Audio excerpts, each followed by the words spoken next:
అమెరికాలోని పిట్స్బర్గ్లో గణేష్ నిమజ్జన వేడుకలు కన్నుల పండుగగా సాగాయి. పిట్స్బర్గ్ పినాకిల్ పాయింట్ నివాసులు వినాయక చవితి ఉత్సవాలను ఘనంగా నిర్వహించారు. నిమజ్జన కార్యక్రమంలో భాగంగా బొజ్జ గణపతిని ఊరేగించారు. బ్యాండ్ మేళాలు, గణపతి బప్ప మోర్య నినాదాలతో ప్రవాసులు హోరెత్తించారు.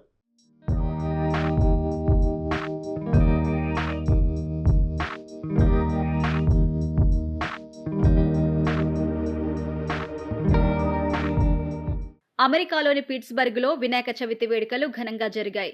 పిట్స్బర్గ్ పినాకిల్ పాయింట్ నివాసులు వినాయకుణ్ణి భక్తి శ్రద్ధలతో విఘ్నేశ్వరుడికి పూజలు చేశారు. మొదటి రోజు వినాయక వ్రతం, గరిక పూజ, సరస్వతి పూజ చేశారు. పిల్లలు పెద్ద సంఖ్యలో సరస్వతి పూజలో పాల్గొన్నారు. ఇక రెండవ రోజు లలిత సహస్రనామాలు, విష్ణు సహస్రనామాలు జరిపించారు. మహిళలు పెద్ద సంఖ్యలో ఈ పూజా కార్యక్రమాల్లో పాల్గొన్నారు.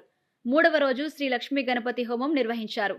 అనంతరం అన్నప్రసాదం ఏర్పాటు చేశారు. ఈ సందర్భంగా లడ్డు వేలం నిర్వహించారు. ఈ వేలంలో ప్రవాసులు భారీ ఎత్తున పాల్గొని లడ్డూని $820లకు దక్కించుకున్నారు. విశేష పూజలు అందుకున్న గణేశుడిని మేళతాళాల మధ్య ఊరేగింపుగా తీసుకువెళ్లి నిమజ్జనం చేశారు. ఆటపాటలతో, కమ్యూనిటీ సభ్యుల డాన్సులతో నిమజ్జన కార్యక్రమం ఆనందోత్సాహాల మధ్య సాగింది.